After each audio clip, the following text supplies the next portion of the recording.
So I think there's this common misconception right now where people are, well, my age especially, are complaining about, the job market, unemployment, AI taking over all of our jobs, GPT being able to generate nuclear launch codes and control our minds and Neuralink and all this other stuff, right? Like everyone's tweaking out about their jobs disappearing in 5 years' time.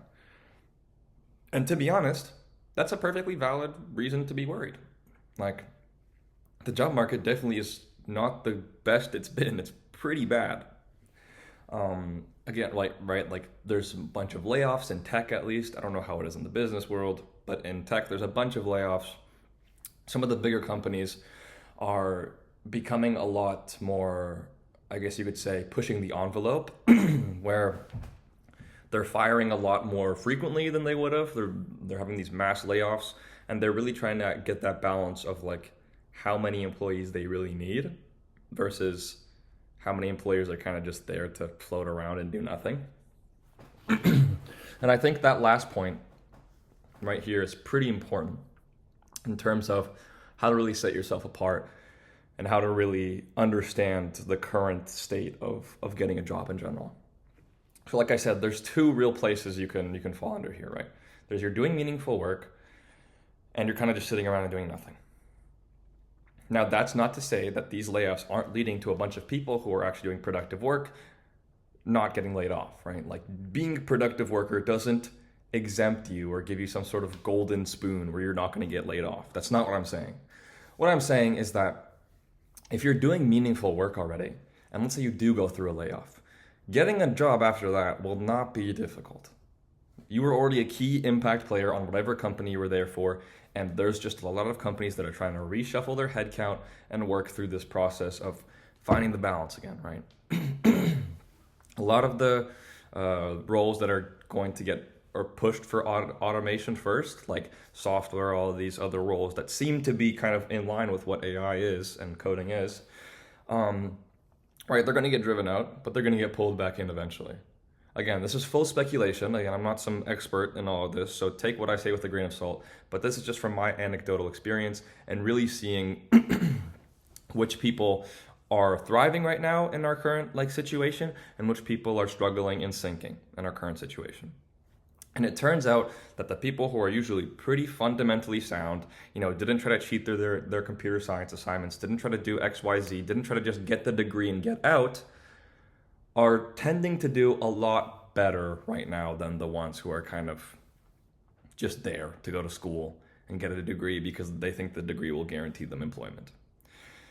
I think that's also another misconception that was driven through even immigrants and just how university and post-secondary education was treated like 50 some years ago, maybe even less, like 30 years ago. The whole notion was that you're going to go to college. The reason being, you want a higher salary. And generally speaking, this is, again, correlation, not causation. Generally speaking, if you are educated, if you go to university or college, there is a higher chance that by average, you will have a higher salary coming out of university versus if you just got your high school diploma. Now, a lot of people, again, think it's causation. They think if I go to college, I'll just get a higher salary. Case in point. People are starting to realize that that isn't really how that works. Like, there's a correlation there that people who are usually more involved and have more initiative are going to push themselves. And university and college is a great space to do that because you're around a bunch of different people. Like you're around a bunch of peers that are probably also bright and trying to push through, or they were at one time bright and trying to push through.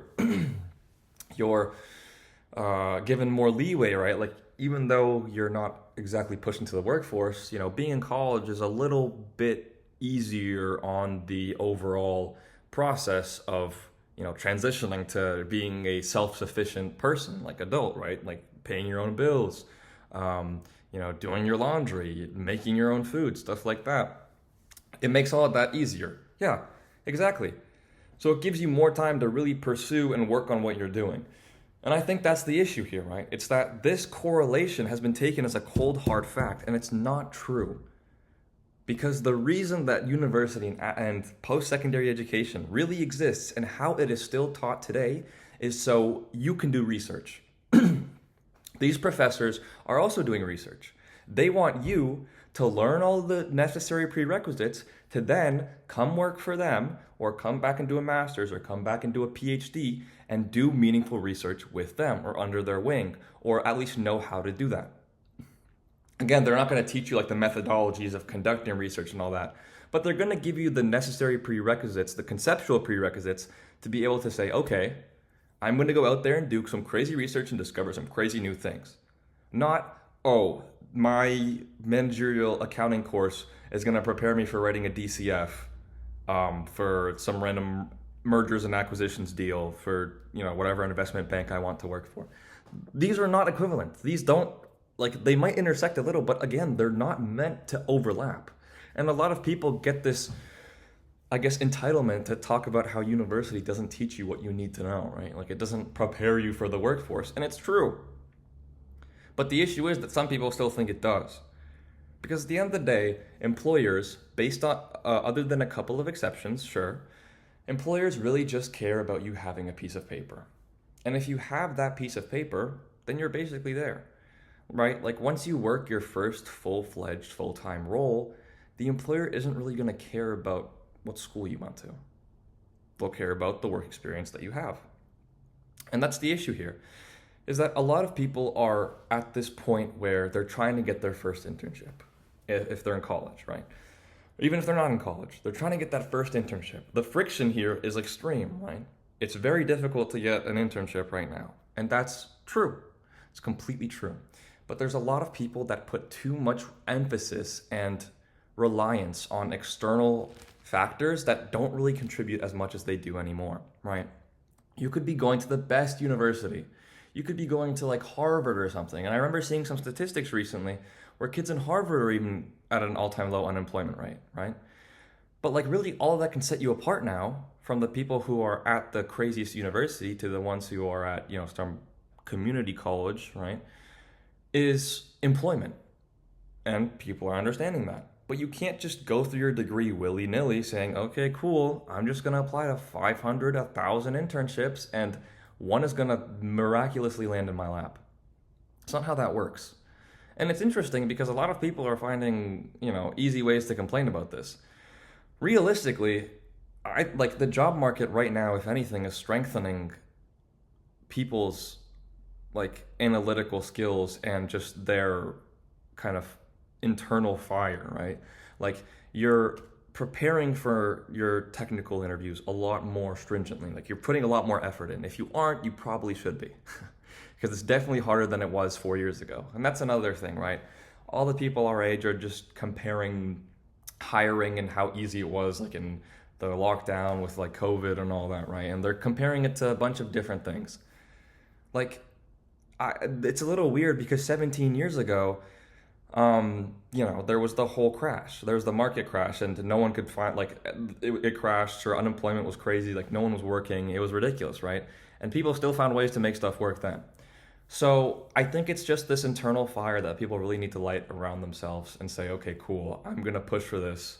I'm going to actually work for these interviews and I'm not going to let this whole, doomer kind of pessimistic talk about interviews not landing for me work, right?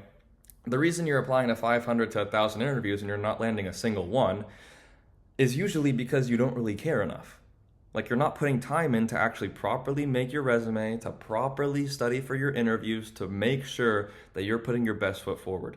You're taking it willy-nilly and you're complacent, which is okay. It's sure, I can understand why you're a little bit demoralized by how the job market looks, but there's really only two options here. It's either you sink or swim. So you're going to have to push a lot harder. And there have been people that have gone through similar hiring freezes like this and unemployment waves and have somehow found a way to make it out.